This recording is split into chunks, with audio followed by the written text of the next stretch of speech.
하나님은 사랑이십니다. 요한일서 4장 8절에 있죠. Love is God, God is love 이렇게 써 있습니다. 이 하늘 하면은 하늘은 연기를 말하죠. 창조되기죠. 그러나 하나님이 아버지의 본색이실 때 아버지께서 아들을 사랑하셔서 그를 구사로 삼으시고 하늘과 그 안에 또 있는 만물을 창조하셨습니다. 하나님의 아들은 이런 아버지를 사랑하여서 죽기까지 복종하십니다. 아버지에 대한 아들의 사랑은 완전히 경외라는 말로서 쓰는데 대신할 수 있잖아요. 창세기 22장 12절 보면 아브라함이 하나님께 독자를 드리려고 할 때에 하나님께서 내가 이제야 내가 하나님을 경외하는 줄을 아노라 라고 하는 거예요. 이는 내가 이제야 내가 하나님을 사랑하는 줄을 아노라 하는 말과 똑같다는 뜻입니다. 율법의 근본이 뭘까요? 예수님께서 내 마음을 다하고 목숨을 다하고 뜻을 다하여 주 너의 하나님을 사랑하라 하신 것. 이것의 크고 첫째 되는 계명이고 둘째 되는 계명이지 내 이웃을 내 몸같이 사랑하라 하셨습니다. 이 두 계명이 온 율법과 선지자의 강령이라고 마태복음 22장 37절에서부터 40절까지 말씀하셨습니다. 이는 하나님을 섬기는 신앙은 반드시 사랑이라는 그 하나님의 뜻에 그 뿌리를 두어야 한다는 것을 의미하고 있는 겁니다. 사랑이라는 것은 하나님의 뜻에 뿌리를 두어야 되죠. 사람들은 어떤 사람의 신앙을 평가할 때에 대개 그 사람이 기도를 많이 했든지 혹은 성경을 많이 읽었다든지 그런 눈으로 보이는 행위를 통해서 신앙이 좋다고 봅니다. 그냥 막상 어려운 일을 당할 때 하나님께 애걸 묻고 하는 사람을 보면 사람들은 흔히 그의 신앙이 참 좋다고 생각을 해요. 그 20일, 40일, 1000일 작정 기도를 하잖아요. 참 신앙이 좋아서 하는 것이다 라고 믿습니다. 그러나 하나님은 그가 단지 자기의 아쉬운 사정 때문에 하나님께 매달리는 것인지 아니면 진정으로 하나님을 사랑하는 것인지 알고 계시다는 겁니다. 하나님께서 아들을 사랑하시고 아들이 아버지를 사랑하는 것이 바로 사랑의 본질이라는 겁니다. 사랑이라는 것은 마음을 다하고 힘을 다하고 목숨을 다하는 것. 하나님은 마음을 다하고 힘을 다하고 목숨을 다하는 아들을 사랑하셨습니다. 아들 역시 마음을 다하고 힘을 다하고 목숨을 다해서 하나님 아버지를 사랑하셨습니다. 하나님께서 아들을 사랑하사 아들을 위하여 하늘에 주셨을 때 아들은 아버지를 사랑하여서 아버지 앞에 철저히 자기를 낮춰서 인자로서 이 하늘에서 오르기로 작정했다는 겁니다. 그래서 여러분들 잘 알고 있는 성경책 빌립보서 2장 5절에서부터 8절에 보면 너희 안에 이 마음을 품으라 곧 그리스도 예수의 마음이니 이는 근본 하나님의 본체시니라. 하나님과 동등됨을 취하는 것으로 여기지 아니하시고 오히려 자기를 낮추어 비워 종의 형체를 가져 사람들과 같이 되었고 사람의 모양으로 나타내심에 자기를 낮추시고 죽기까지 복종하셨으니 곧 십자가에 죽으심이니라. 이와 같이 아버지와 아들 관계는 사랑의 뿌리를 두고 있습니다. 사랑은 하나님의 풍성입니다. 이 풍성은 만물이 모두 가지고 있다는 겁니다. 짐승도 있고요, 곤충도 있고 자기 새끼를 위해서 희생을 아끼지 아니하는 것. 이는 이로써 하나님의 품성을 이해할 수 있게 해주는 일종의 모형으로서 우리에게 보여주는 겁니다. 성경에는 자식을 사랑하는 계명도 있습니다. 마태복음 7장 11절에 예수님께서 너희가 악할지라도 좋은 것을 자식에게 줄 줄 알거든 하는 것처럼 여러분 곡식을 심을 때도 그다음에 먹는 맛있는 과일을 먹을 때도 어떻게 해요? 땅이 떨어지잖아요. 씨가 죽고 하는 것처럼 그 다음 세대를 향하여 이어서 하나님의 사랑에 감사하라는 겁니다. 감사 없는 신앙은 신앙인이 될 수가 없습니다. 그리고 또한 말씀을 보면 하나님께서 뭐라고 하면 부모를 사랑할 때 마음을 다하고 힘을 다하고 목숨을 다해서 사랑을 하는 그 자식을 하나님 부모도 사랑한다는 겁니다. 부모에게는 자식을 위해서 마음을 다하고 힘을 다하고 목숨을 다하고 하는 의지의 능력이 있습니다. 인간은 아버지께서 아들을 사랑하시고 그 사랑 안에서 창조됐기 때문에 누구나 그와 같은 품성을 가지고 있는 것을 말하고 있는 겁니다. 자식이 부모를 공유하는 것도 하나님의 품성을 나타내는 일종의 모형입니다. 그러니까 부모를 공경하지 아니하는 모습은 부모를 공경하지 못하는 모습만 있는 것이 아니라 하나님을 공경하지 않는 모습이 그 안에 숨겨져 있다는 겁니다. 인간의 본성이 아니라 타락의 본성을 말하는 겁니다. 자녀가 마음을 다하고 힘을 다하고 목숨을 다해서 부모를 공경하는 것은 지극히 당연한 일이고 하나님에 대한 우리의 신앙이라는 것을 알아야 되는 겁니다. 신앙은 사람의 하나님에 대한 사랑의 근거를 두어야 된다는 것을 우리가 배워야 됩니다. 그리고 하나님을 사랑할 수 있는 힘을 얻으려면 먼저 우리가 은혜를 받아야 되는 겁니다. 은혜를 받은 사람에게는 성령이 임하시는 겁니다. 하나님을 사랑하는 것은 오직 성령으로만 가능합니다. 성령을 의지하지 않는 사람은 하나님의 뜻대로 살 수 없고 오직 성령으로 충만한 사람만이 하나님의 뜻을 행할 수가 있습니다. 사람들은 흔히 하나님의 뜻대로 산다고 얘기를 합니다. 그러나 자신에 대한 하나님의 사랑을 알고 자신도 또한 그러한 사랑으로 하나님을 경외하는 사람이 얼마나 됩니까? 우리가 볼 때는 별로 되지 않다는 겁니다. 장차 주님 앞에 섰을 때 주님이 너를 세상에 있을 때 넌 무엇하고 왔느냐 이렇게 질문했을 때 어떤 사람은 말합니다. 저는 기도를 많이 했습니다 라고 대답합니다. 또 어떤 사람은 말합니다. 저는 성경책을 많이 읽었습니다 얘기합니다. 그러나 하나님께서 원하시는 것은 다른 것보다도 하나님을 얼마만큼 사랑했느냐 이것을 우리에게 질문하고 있다는 겁니다. 그래서 우리는 마음을 다하고 힘을 다하고 목숨을 다해서 하나님을 사랑해야 됩니다.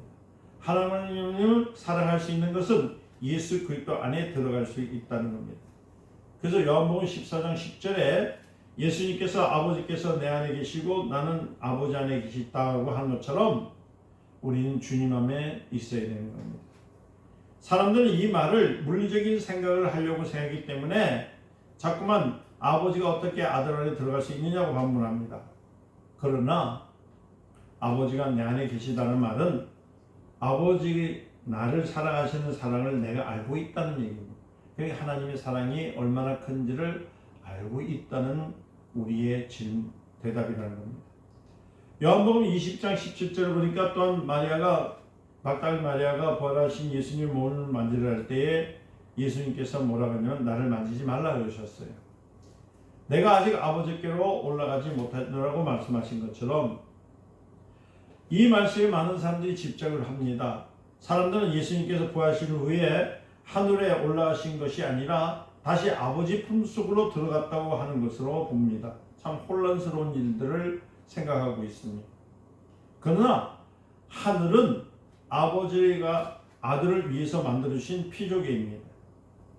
그러므로 우리가 가는 곳은 아들의 나라, 아버지께서 만드신 나라, 하늘나라를 가는 것이거든요. 그러니까 우리도 아버지 품속에 들어가는 것과 같은 겁니다. 자신이 어디에 있든지 영원히 아버지 안에 계셔서 할 분이 아버지 안에 가셔야 할 분이 누구냐? 예수님이라는 것을 우리에게 고백하고 있다는 얘기입니다. 나무 진액이 때로는 잎으로 형성될 수도 있고 때로는 꽃으로 형성될 수도 있고 때로는 열매로 형성될 수 있는 것처럼 하나님의 사랑은 여러 모양으로 나타나기 시작하는 겁니다. 우리가 신앙을 가지고 있다는 말은 하나님을 사랑한다는 의미이고 하나님을 사랑한다는 말은 은혜를 받았다는 의미를 갖고 있는 것입니다. 장차 주님 앞에 설 수 있는 사람이 과연 누구일까요? 얼마나 될까요? 바로 그분의 사랑을 받은 사람만이 하나님 앞에 설 수가 있다는 겁니다. 우리는 하나님 아버지로 부르는 이유는 하나님의 자녀이기 때문입니다.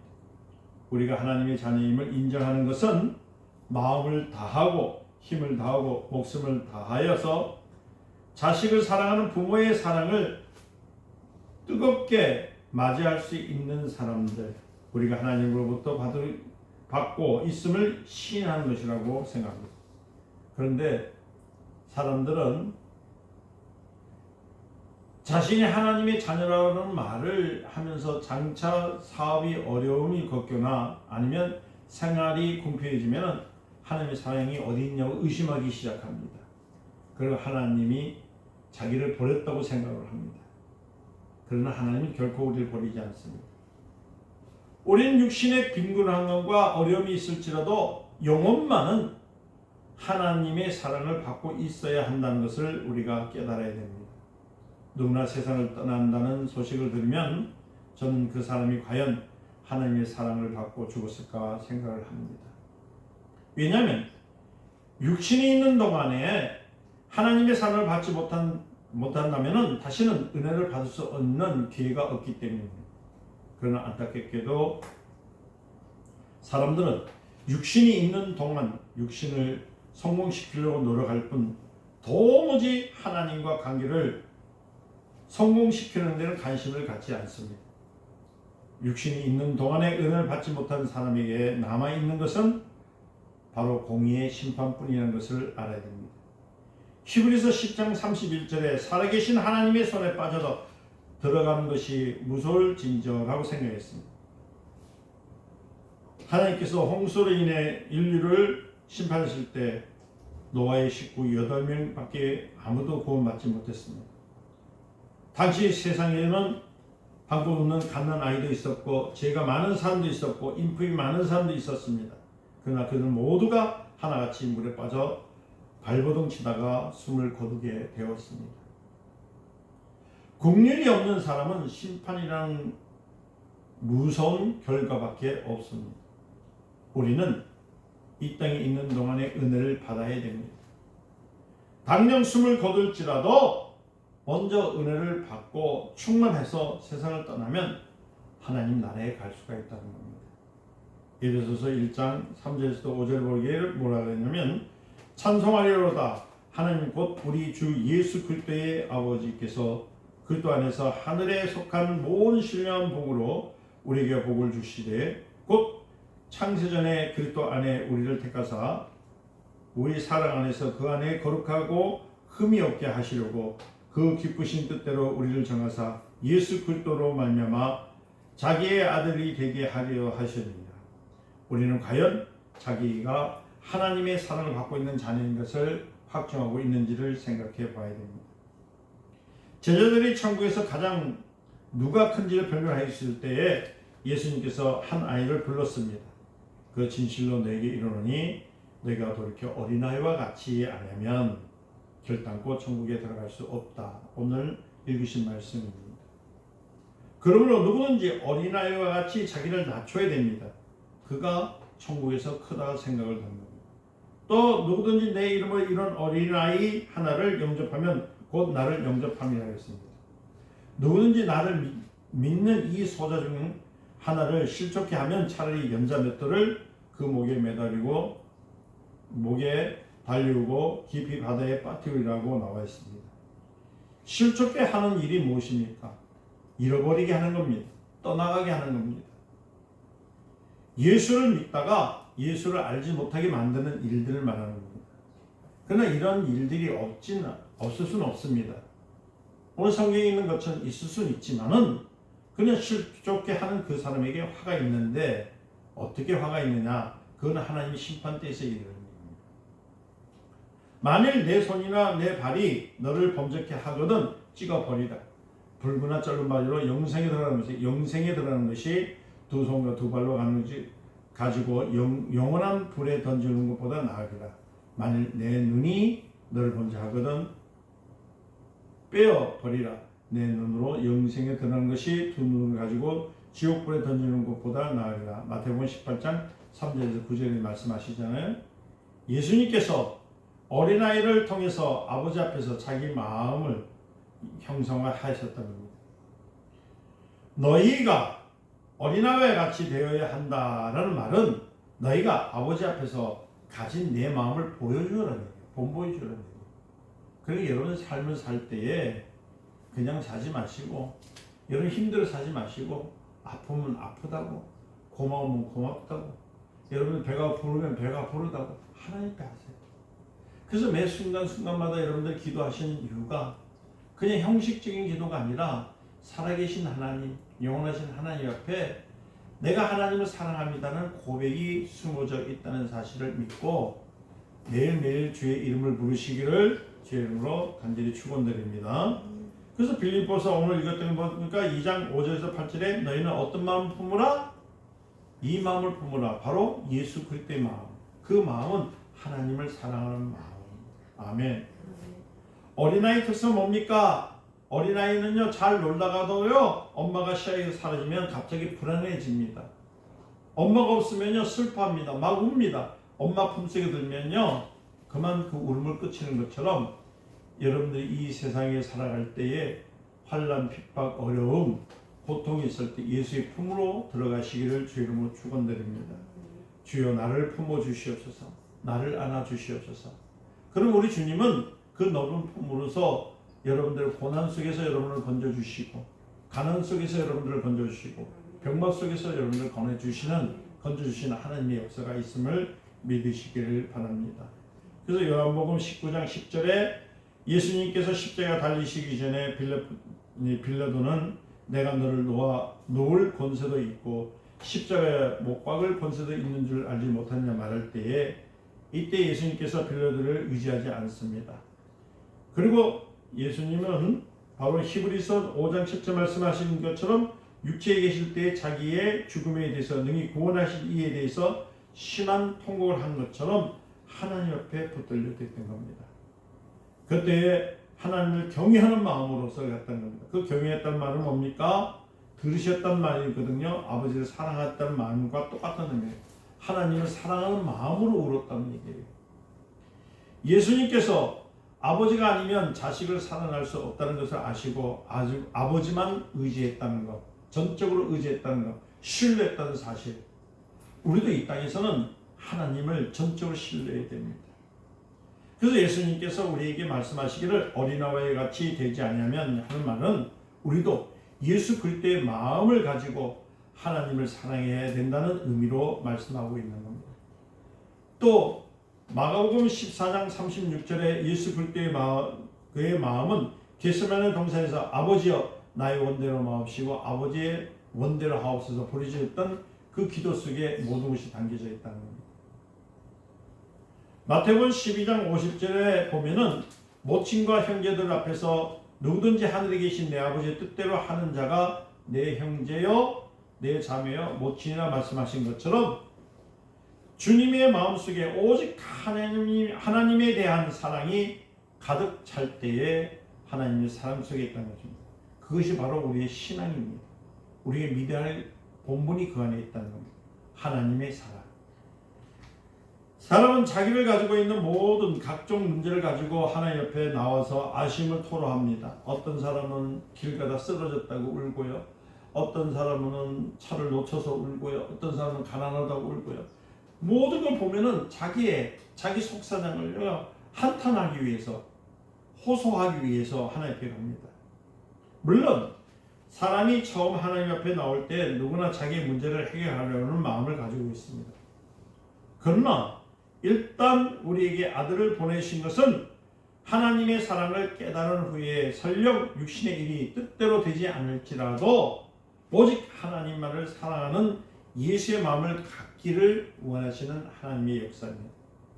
그래서 처음 신앙생활을 하는 사람들은 육신의 문제 때문에 시간이 흐를수록 우리의 신앙은 하나님을 사랑하는 마음, 하나님을 경외하는 마음으로 충만해져야 되는데 딴 길로 가기 때문에 10년, 20년, 30년 믿어도 하나님의 사랑을 찾을 수가 없고 자기 문제거리만 자꾸 발견하는 사람들이 얼마나 많은지 모릅니다. 우리는 주님 앞에 섰을 때에 주님으로부터 내가 밤새도록 철회하면서 내 이름을 불렀지만 그것은 어디까지나 내 육체의 문제를 해결하기 위한 것이 아니었느냐고 물을 때에 내가 나를 이용하려고 하지 했지 언제나 너는 나를 사랑했느냐 물을 때 우리는 아무 대답을 할 수 없다는 겁니다. 물론 우리는 범사에 하나님의 도움을 받을 수 있는 권리가 있습니다. 그러나 하나님께서 원하시는 것은 우리가 예수 그리스도의 마음을 가지고 하나님을 사랑하는 것입니다. 예수께서는 하나님 앞에서 어린아이 같은 마음을 갖지 아니하는 자는 하나님의 나라에 들어가지 못한다고 분명히 말씀하고 있습니다. 그리고 만일 눈 때문에 예수님의 하신 일을 미련하게 여겨서 지옥에 가려고 하는 자가 된다면 차라리 눈을 떼어버리라는 겁니다. 또 손 때문에 예수를 배척해 하여서 지옥에 가게 된다면 차라리 손을 잘라서 가는 것이 낫지 않겠냐고 얘기합니다. 예수님께서는 아버지 앞에서 내 원대로 마옵시고 아버지의 원대로 하옵소서 하고 고백하신 것은 바로 예수님은 하나님 아버지를 사랑했기 때문입니다. 예수 그리스도께서 아버지를 사랑하여서 죽기까지 복종하신 것처럼 우리도 그리스도의 마음을 갖지 않으면 결단코 온전한 사랑이 될 수가 없음을 알아야 됩니다. 그리스도는 가장 낮은 곳에서 자기를 낮추고 아버지를 전적으로 신뢰하셨던 분입니다. 사람이 세상에 살다 보면 육신이 여러 가지 어려움을 겪게 될 수가 있습니다. 그때에 마태복음 10장 28절에 주님은 몸은 죽여도 영혼을 능히 죽이지 못하는 자를 두려워하라고 합니다. 오직 몸과 영혼을 능히 지옥에 멸하시는 자를 두려워하라고 합니다. 우리는 하나님의 은혜가 없이 살 수 있는 자들입니다. 은혜를 받는 사람들만이 하나님의 사랑을 고백할 수가 있습니다. 예수는 우리에게 사랑을 주셨습니다. 우리 영혼을 건져 주셨습니다. 우리 영혼이 예수 그리스도 안에서 하나님의 은혜를 받지 아니한다면 방주 밖에 있다가 긍휼 없이 심판을 받을 수밖에 없는 자들처럼 되어버릴 수밖에 없습니다. 많은 사람이 하나님을 부르지만은 그들은 육신의 요구를 만족시키기 위해서 하나님을 이용하려고 합니다. 그러나 우리는 하나님을 이용하려는 것이 아니라 하나님을 사랑하려고 해야 됩니다. 우리는 먼저 영원히 하나님의 사랑을 받으려고 애를 써야 됩니다. 그리고 하나님의 사랑을 알았으면 이제는 예수 그리스도의 마음을 가져야 됩니다. 예수 그리스도의 마음이 뭐라고요? 아버지의 사랑입니다. 하나님의 사랑을 알았으면 이제는 예수 그리스도의 마음을 가져야 되는데 바로 하나님의 사랑. 그래서 여러분들 고백하세요. 주여 나를 성령으로 충만하게 하사 마음을 다하고 힘을 다하고 목숨을 다해서 하나님을 경외할 수 있도록 도와주시옵소서. 아멘. 그래서 한 번 더 합니다. 내 영혼아 시작. 내 영혼아 예수 그리스도의 마음을 갖자. 다시 한 번 합니다. 내 영혼아 예수 그리스도의 마음을 갖자. 한 번 더 합니다. 내 영혼아 예수 그리스도의 마음을 갖자. 여러분 예수 그리스도의 마음을 가지시기를 예수님으로 축원드립니다. 기도하겠습니다. 하나님 감사합니다. 하나님 도와주시고 함께해 주시사오니 생명의 말씀이 저들에게 드는 것을 통해서 하나님의 사랑이 넘치도록 하여 주시옵소서. 예수님의 이름으로 기도드리옵나이다. 아멘.